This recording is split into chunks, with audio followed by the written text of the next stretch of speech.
Assalomu alaykum, hurmatli kanalimiz a'zolari, do'stlar, mana Sharxondagi obyektimiz. Xudo xolasa bitib qoldi. Devorlari 3 xil fasonda urilish boshlandi. Ko'cha tomonlari pashti bitta. Seri oq, qora fasonda 3 xil fasonda bo'ldi. Xudo xolasa cho'tki bo'lib hammasi tayyor. 2-3 kvadrat joy qoldi xolos. Obyektimiz общий 220 kvadrat bo'lib, bugungi kunda 1 kvadrat metr 95 ming so'mdan tayyor ishga turkali joyga bo'lyapti. Xudo xolasa hamma narsasi o'zimizdan bo'ldi. Uyli egasi hisobga berdi.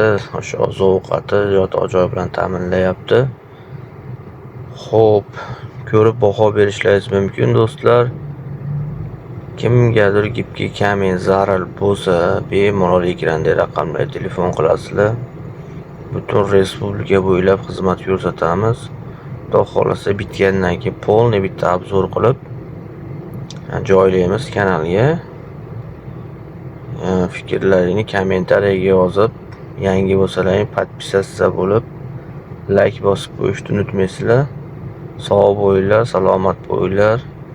Keyingi videoda Xudo xolasa turtki qilib chiqaramiz.